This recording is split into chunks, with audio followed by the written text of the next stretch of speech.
Fala aí pessoal, beleza? Como é que vocês estão? Vídeozão de domingo, aquele vídeo que é muito aguardado, né? Inclusive os de quarta e os de domingo, que são vídeos que não são relatórios gerenciais, mas são vídeos que trazem conteúdos para vocês fora a análise em si de um relatório, mas conteúdos de fundamentos, conteúdos que tenho certeza que vão ajudar muito vocês nas avaliações. E por que eu estou trazendo esse tema de alavancagem em fundos de tijolo? Porque, pessoal, eu senti, principalmente nessa semana, não sei se, acho que todo mundo aqui deve ter visto, né, o vídeo que eu falei sobre a questão do HSML, a questão da alavancagem, né, que na minha visão eu não gosto muito quando o fundo se alavanca demais e ele teria oportunidade para poder reduzir a alavancagem, e na verdade ele está aumentando a alavancagem, por mais que seja uma alavancagem boa, né, em tese, né, não seja uma pré-fixada, mas é uma alavancagem. E aí, pessoal, eu trouxe esse vídeo para vocês para explicar como que a gente avalia a alavancagem, o que a gente tem que ver, por que o fundo imobiliário se alavanca, quais são os tipos de alavancagem, quais são os modelos e onde que a gente acha isso, né? Onde que a gente vê onde o fundo imobiliário se alavanca. Lembrando que, pessoal, esse vídeo é sobre fundo de tijolo. Se você tiver interesse sobre a parte de papel, alavancagem de fundo de papel, deixa aqui nos comentários, tá? Então, obviamente, como vocês já sabem, eu preparei esse material aqui, então falando sobre alavancagem em fundo de tijolo. Pessoal, então, a primeira pergunta é o seguinte: por que um fundo imobiliário se alavanca? E eu trouxe aqui alguns dados para vocês, para a gente poder fazer junto e para vocês entenderem qual é o objetivo da alavancagem. Mas antes, eu queria falar um ponto que eu estava esquecendo de vocês. Não sei se vocês lembram que até o início desse ano, na verdade até o final do ano passado, a lei era muito clara, essa questão de que o fundo ele não podia se endividar. Né, ele não podia se endividar, embora tenha algumas maneiras, né, e a contabilidade de fundo imobiliário é muito criativa. Mas teve o acréscimo, a mudança pela lei, agora eu não lembro de cabeça, que alterou a lei. Tem vídeo aqui no canal que eu falo sobre essa lei, falando sobre a alavancagem, que agora os fundos imobiliários eles podem dar os seus imóveis para garantia de alavancagem, né, para aval.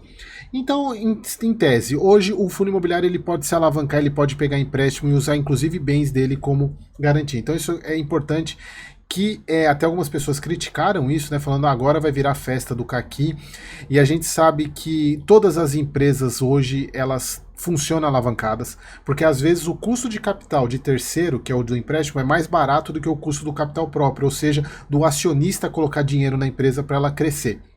Então, às vezes, é mais interessante a empresa se alavancar, pegar dinheiro de terceiro para poder crescer. E toda empresa faz isso, ela tem índice de endividamento, isso é super normal. E o fundo imobiliário também. Exatamente porque é o seguinte, pessoal, pensa o seguinte, lembra, o fundo imobiliário ele é obrigado a distribuir 95% do lucro dele.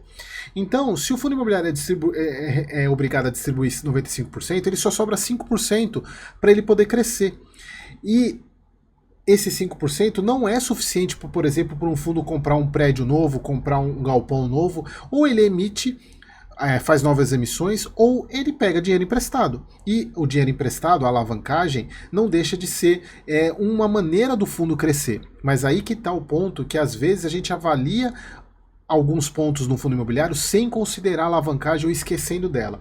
Então vamos voltar aqui para a minha apresentação. Então, pessoal, vamos pensar o seguinte, eu vou fazer aqui uma situação muito acadêmica, tá, pessoal? Uma situação digamos, quase lúdica, para vocês entenderem o conceito. E, na realidade, obviamente, tem sempre algumas alterações e assim vocês já vão entender o porquê disso. Vamos pensar o seguinte, pessoal, esse fundo imobiliário aqui, que eu estou chamando ele de sem alavancagem, ele possui um imóvel de 100 milhões de reais. E esse imóvel, ele gera uma renda anual de 10 milhões de reais. Então, qual que é o cap rate desse imóvel? Lembrando, pessoal, o que é o cap rate? Basta você dividir a renda anual pelo valor do imóvel. Então o cap rate é de 10%. E aí, pessoal, nisso não é o dividend yield. Isso é muito importante que vocês entendam. O cap rate não é o dividend yield porque ele leva em consideração a receita, ele não está levando em consideração as despesas. E aí o dividend yield você tem que descontar as despesas. Então vamos supor que nesse nosso caso aqui, um imóvel com um valor de 100 milhões de reais, ele tem uma renda anual de 10 milhões, ele tem um cap rate de 10%, obviamente dividir 10%, 10%. Vamos supor, pessoal, numa condição simples para a gente fazer as contas, que ele tem uma despesa de 1% ao ano.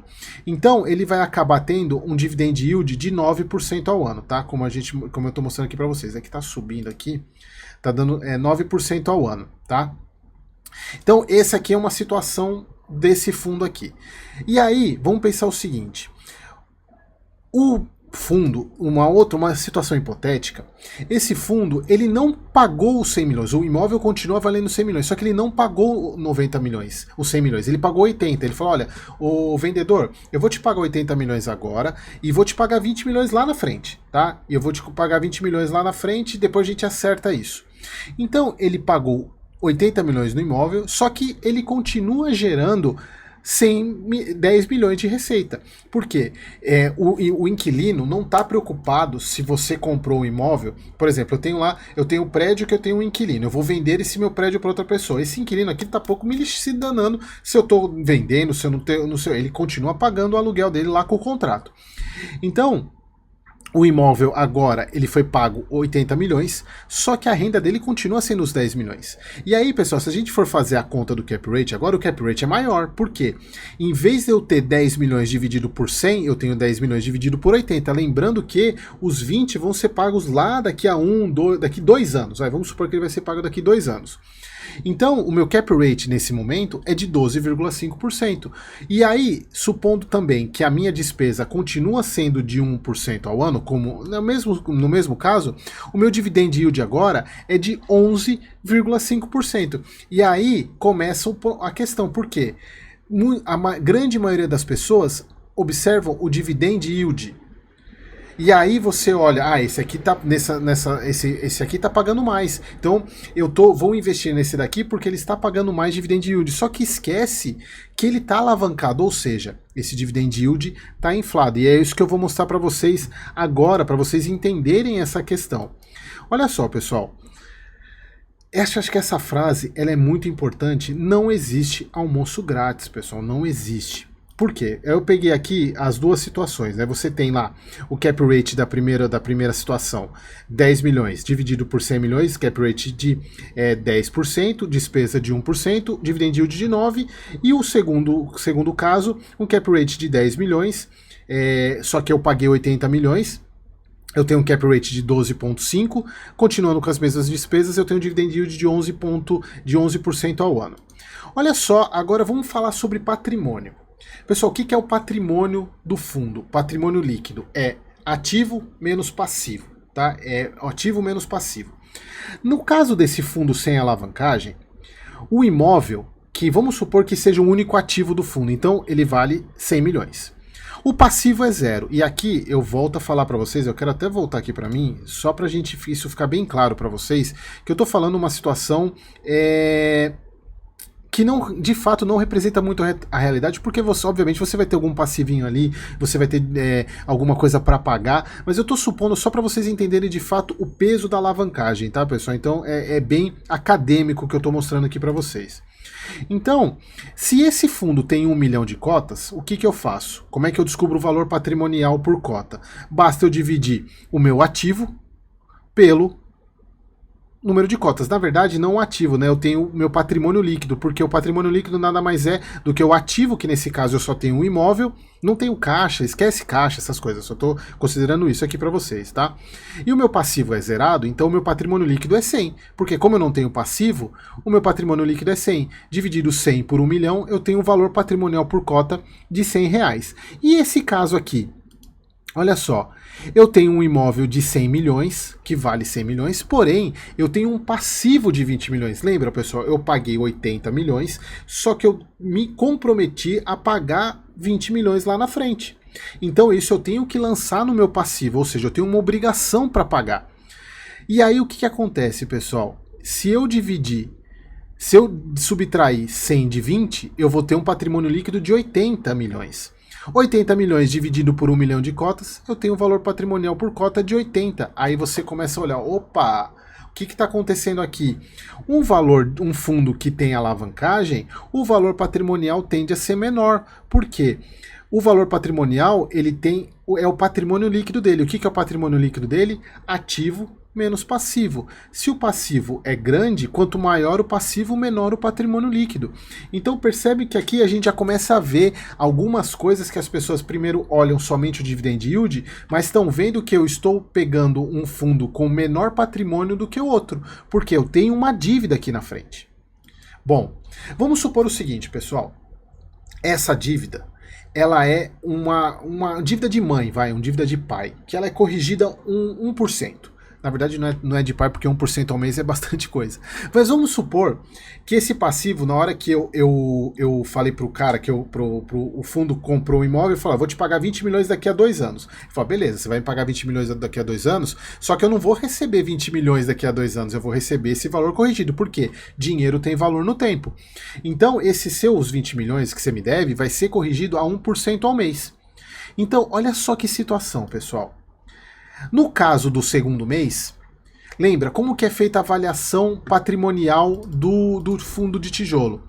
Ele é feito uma vez por ano. Então, nesse caso aqui, como passou um mês, o imóvel continua valendo 100 milhões. Então, eu continuo tendo um valor patrimonial de 100. Mas olha só o que acontece nesse imóvel com alavancagem.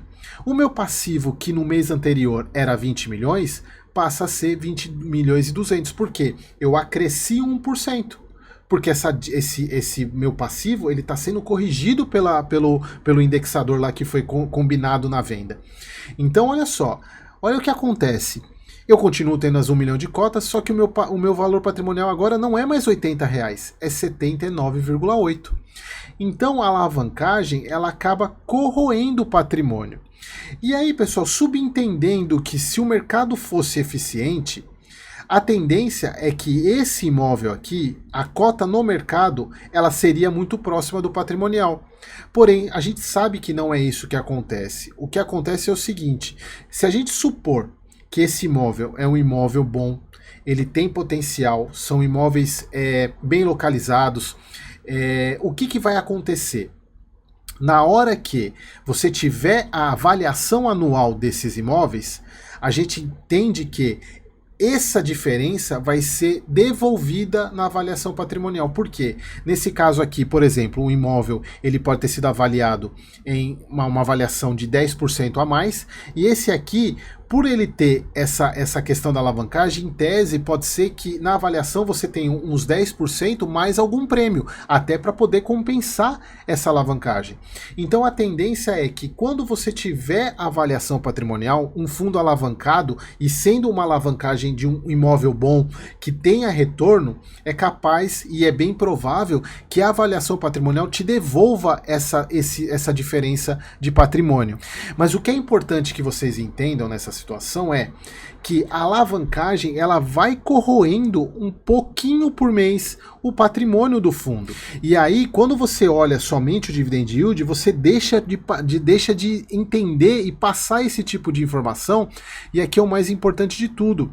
Esse fundo aqui, ele vai, nessa nossa situação aqui, ele vai ser obrigado a pagar esses 20 milhões lá na frente. E aí, pessoal, eu quero voltar aqui para mim para falar um ponto que é muito importante. O fundo vai precisar pagar essa alavancagem lá na frente. E aí o que vai acontecer? Ele pode ter necessidade de fazer uma emissão.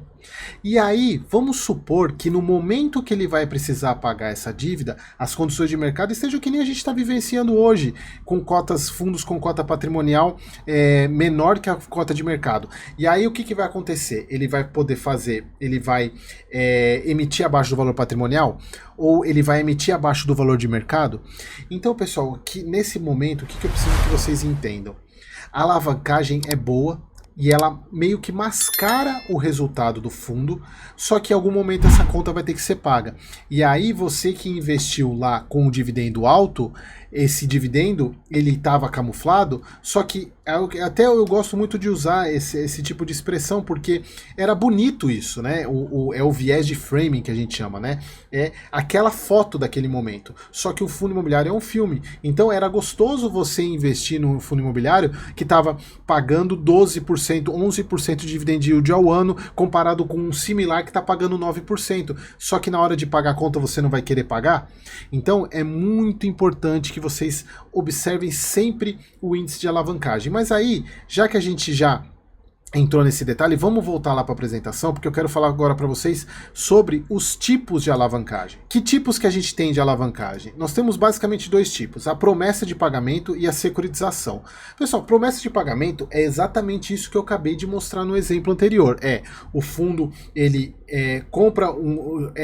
vai comprar um imóvel, e esse imóvel ele está avaliado, por exemplo, em 200 milhões. O que ele faz? O vendedor, eu vou te pagar 150 agora e 50 milhões daqui a 2 anos. É o que a gente tem visto em muito desses fatos relevantes que eu tenho trazido para vocês aqui, que é aquela sales finance, né? Que é o fundo, ele paga uma parte agora, já recebe todo o valor antes e vai pagar somente lá na frente. Então essa é a promessa de dívida.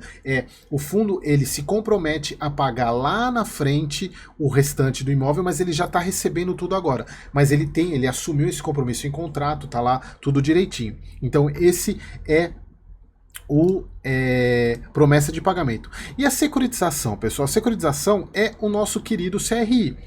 Vamos supor o seguinte: o fundo imobiliário, ele tem um baita de um galpão logístico e ele está alugado por 20 anos para um inquilino AAA, que tem lá o pagamento dele sem problemas, uma empresa listada em bolsa com rating AAA.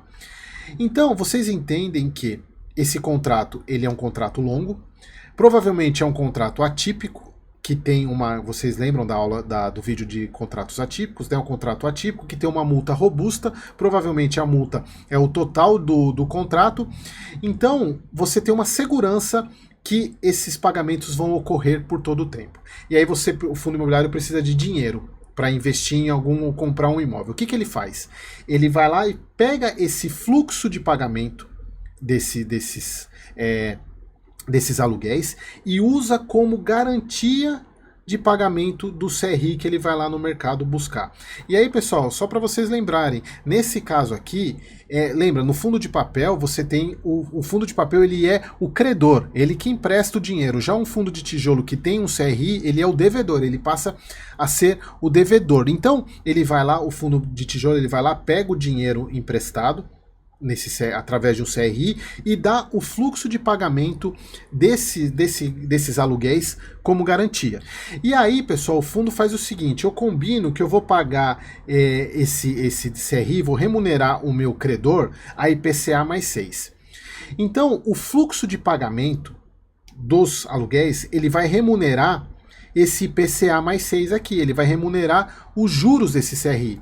Só que aí tem um problema que é o seguinte, pessoal: o pagamento de um CRI, ele não é somente feito de juros e correção monetária. Ele tem eventos que são chamadas amortizações. O que é amortização? É a devolução, é o pagamento do principal. Porque, por exemplo, eu emprestei, vamos supor que eu emprestei para você aí R$1.000.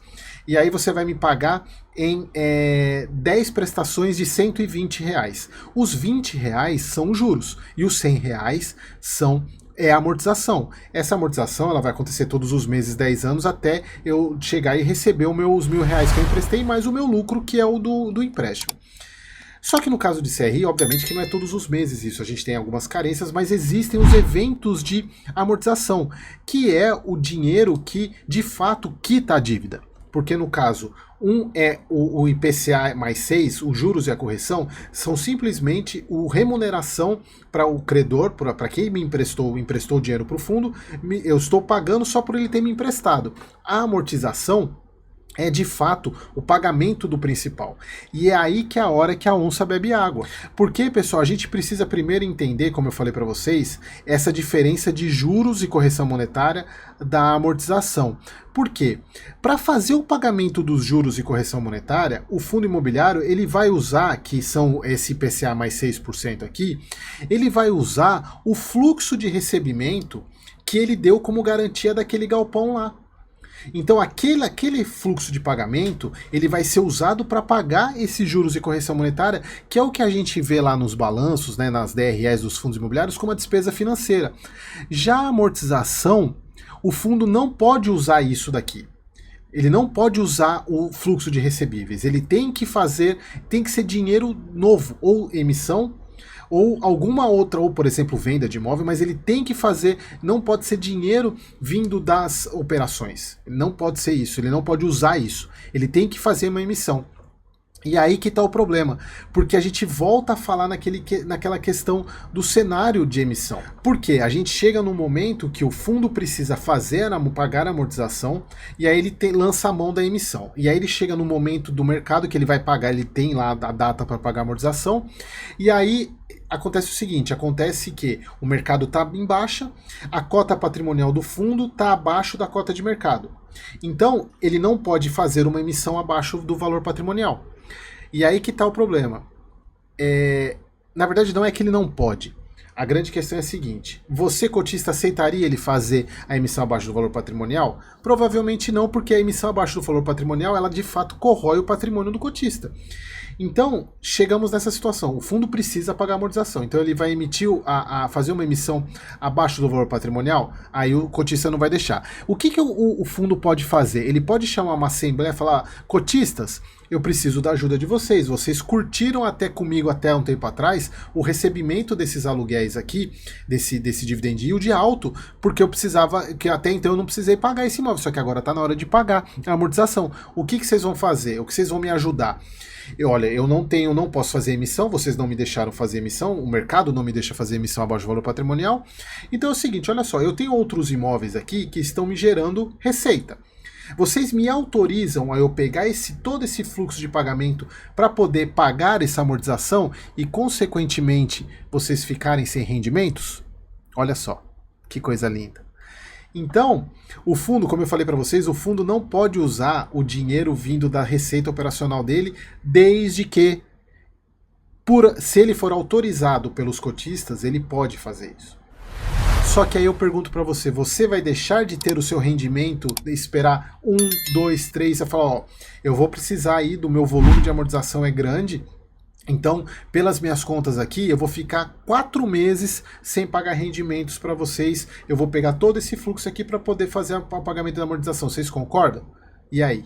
Vocês concordariam ou não? E aí que está o ponto. Chegando nessa situação onde o fundo não pode fazer emissão abaixo do valor patrimonial, os cotistas não autorizaram, qual seria uma alternativa? E na verdade a última alternativa seria ele ir lá no credor, e que uma situação que não depende mais dele, depende do credor. Fala, credor, olha só, eu tô com um problema aqui, eu não vou conseguir pagar, você consegue rolar essa dívida para mim? Você consegue postergar essa amortização? Aí o credor olha, bom, os juros e correção estão caindo aqui na minha conta porque eles vêm daquele pagamento daqueles 20 anos de aluguel lá daquele galpão, super tranquilo, empresa AAA, não vai me dar dor de cabeça. Beleza, então quanto a isso eu tenho uma segurança. Então, vou aceitar, vou prorrogar. Só que, meu amigo, a questão é a seguinte, você me devia um IPCA mais 6, como eu vou ser bonzinho com você, e você sabe muito bem que não tem almoço grátis, eu vou fazer o seguinte com você. Eu vou te cobrar agora IPCA mais 7. E aí? E além disso, não somente a questão do IPCA mais 7, ele vai falar o seguinte, eu vi que você tem também, deixa eu voltar aqui para mim, eu vi que a gente também, porque lembra, pessoal, quando vocês olham lá as garantias de um CRI, não é somente cessão, tem alienação fiduciária, tem fundo de reserva, e aí o fundo fala, bom, eu tenho um imóvel lá como garantia também, o credor, né, tem um imóvel, e também tem um fundo de reserva aqui que você colocou 2 meses. Beleza, eu vou rolar essa dívida, porém eu vou subir para IPCA mais 7 e agora, em vez de 2 meses de fundo de reserva, você vai passar para 6 meses. Se vira aí para arrumar 4 meses aí de pagamento mensal e coloca aqui para mim nesse fundo de reserva. E aí, meus amigos, o fundo vai ter que dar um jeito. E aí que tá o grande ponto, que é aí que eu gosto sempre de falar, que é as pessoas, quando falam, vejo a questão de alavancagem, aí eu vejo até nos comentários, né, dos próprios vídeos do HSML, falando que a alavancagem é boa, blá, blá, blá, blá, blá. Do TRFX, né, do TRXF, aí vão ter os hates aqui do erro do TRXF, falando sobre alavancagem. Pessoal, a alavancagem é muito séria. Por quê? Você vai depender muito da situação, de como vai estar o mercado e como vai estar a condição do fundo na hora de pagar. Porque até então é tudo muito bonito. O dividendo alto, dividendo inflado, porque eu comprei um imóvel, por exemplo, a prazo e só vou pagar ele lá na frente. Ou eu peguei tenho uma securitização, eu tenho um fluxo de recebível aqui, fiz um CRI e tô lá pagando tranquilo juros e correção monetária, que não tá tô tirando desse CRI aqui, mas eu já tô gerando receita nesse outro imóvel que eu comprei com o dinheiro da alavancagem. Tá tudo tranquilo, dividend yield lá em cima, todo mundo falando no fundo, aí chega na hora do pagamento. É na hora que a onça bebe água. E aí chega num momento de mercado onde está uma situação muito ruim, que foi o que a HSML teve no começo do ano. Por quê? Ele iria precisar pagar a alavancagem, ele teve que chamar a emissão de qualquer jeito. Sorte que a emissão ficou um pouquinho abaixo do valor patrimonial, porque o fundo teve que pagar uma parte, mas acabou sendo uma emissão abaixo do valor patrimonial. Mas aí é aquela questão, é uma emissão necessária. Por quê? Todo mundo curtiu o pagamento dos dividendos alavancados, mas na hora de pagar a conta você não vai querer ajudar o seu fundo imobiliário também? Então, prestem muita atenção nesse ponto.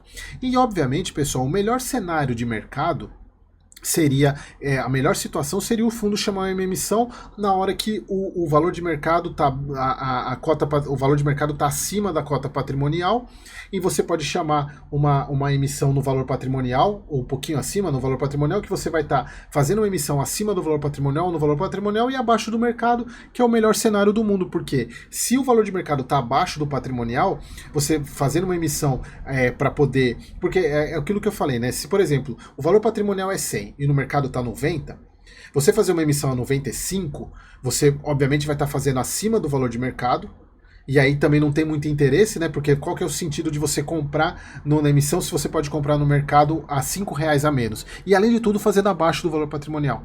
Então o melhor dos mundos é um cenário onde a cota de mercado está acima do valor patrimonial, porque você pode emitir abaixo no valor patrimonial e essa cota vai estar abaixo do mercado. Então você tem incentivo para que o cotista participe ou qualquer agente de mercado participe, porque ele tem um prêmio aí em relação à cota do mercado, tá? Então, esse é um ponto. E voltando aqui, pessoal, para a apresentação, para a gente fechar aqui, onde é que a gente encontra a alavancagem?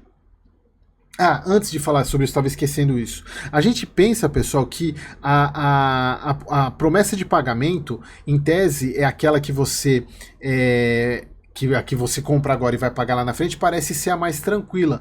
Mas na verdade, pessoal, lembra, no caso da securitização, deixa eu até aqui, no caso da securitização, lembra que você está pagando o IPCA, os juros e correção monetária todos os meses. No caso da promessa de pagamento, você vai precisar pagar uma pancada grandona de uma vez só.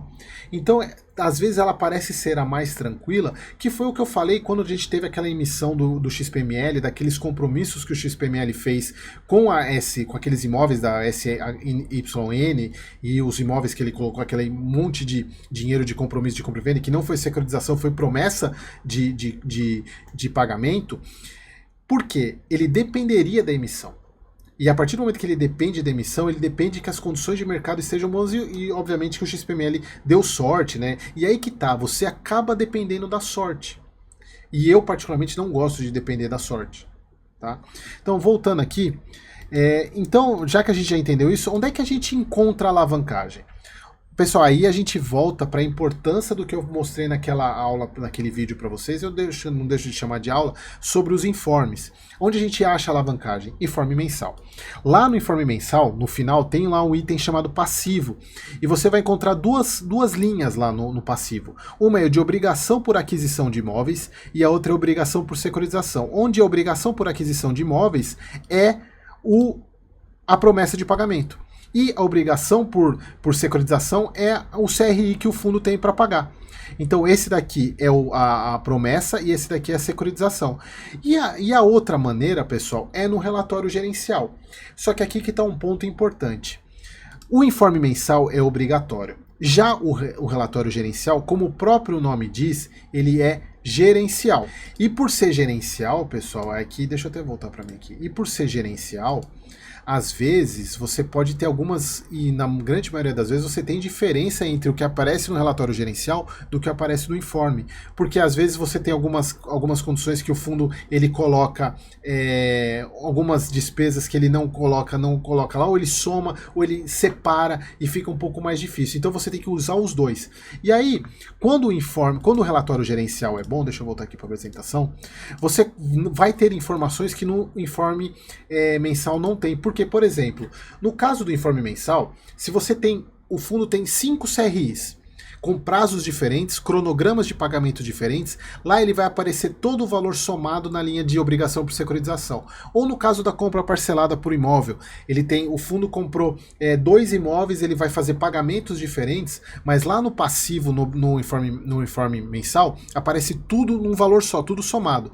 Já no relatório gerencial, se o relatório gerencial for bom, você vai conseguir ver, tem um CRI com a taxa tal, um CRI com a taxa tal, você vai ter o cronograma de pagamento e algumas coisas aqui você consegue ver no informe trimestral ou no informe anual. Só que é aquela situação, o informe trimestral é só daqui a 3 meses, informe que tem informações atrasadas, e o anual é uma vez por ano. Então, é sempre importante você mesclar os dois documentos. Um informe mensal, que é o item obrigatório, e o informe e o relatório gerencial como sendo o documento mais, obviamente, gerencial, que tem as informações que teriam que ser mais facilmente entendíveis pelo cotista. E por fim, pessoal, a gente também tem que entender qual é o grau de alavancagem, como é que a gente vê o grau de alavancagem para a gente saber, o fundo ele está muito alavancado ou ele está pouco alavancado. E como é que a gente faz isso? Primeiro, como é que a gente calcula o grau de alavancagem? A gente faz o seguinte, a gente pega o saldo devedor, e o que é o saldo devedor, pessoal? É a soma entre obrigação por aquisição e obrigação por securitização. É somar esses dois valores. Aí você vai olhar lá no passivo, você vai ver que tem rendimento a distribuir, taxas de administração. Isso não entra na alavancagem. A alavancagem são obrigações. Então você soma o valor da obrigação por aquisição de imóvel e obrigação por securitização. Então você obtém isso lá no informe mensal. E divide pelo ativo. E aí que eu vejo, pessoal, muitas pessoas errando no grau de alavancagem, porque divide o saldo devedor pelo patrimônio líquido. Só que o patrimônio líquido, pessoal, ele já está levando em conta o saldo devedor. Porque o que é o patrimônio líquido? Lembra? É o ativo menos o passivo. E o passivo já tem lá o saldo devedor. Então é meio que você está fazendo a conta 2 vezes. Então o grau de alavancagem, você divide o saldo devedor pelo ativo, pela quantidade de ativo. E se a gente voltar lá no nosso exemplo, o passivo desse fundo, que eram as obrigações, eram de 20 milhões. Lembra que ele tinha 20 milhões para pagar lá na frente? E o imóvel, o ativo dele é de 100 milhões, que daria 20% de alavancagem. Se a gente fizer pelo patrimônio líquido, lembra quando que era o patrimônio líquido? 100 milhões menos 20 seria 20 dividido por 80, que daria... Ixi, agora de cabeça eu não vou lembrar não. Não vou saber fazer essa conta assim nessa hora não. 20... Opa. 20... Eita. 20 dividido por 80 daria 0,25. Então olha só, o índice de grau de alavancagem seria maior, mas na verdade ele não é maior, é porque você fez a conta errada. Então lembrando, grau de alavancagem é saldo devedor pelo ativo, tá? E aí vocês podem estar se perguntando, nossa, tá calor, hein? Vocês podem estar se perguntando, Eric, existe um grau de alavancagem bom ou ruim? Depende muito, mas acima de 20% eu já considero muitas flags, muitos sinais amarelos, tá? Porque é muita coisa mesmo, 20%. E qual seria o maior grau de alavancagem tolerável? 100%. Ou seja, 100% é o que o fundo tem de ativo, é o que ele tem de dívida. Esse, na verdade, é um dos piores cenários, é o pior dos cenários, né? Então, pessoal, era isso que eu queria trazer para a alavancagem de vocês. Espero que vocês tenham gostado. Acho que ficou um vídeo bacana, hein?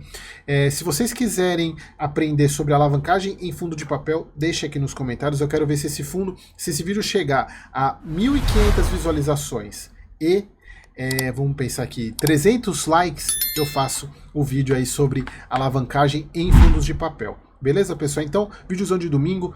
Bom domingo para vocês e 7 horas tem vídeo, hein? Aquele abraço.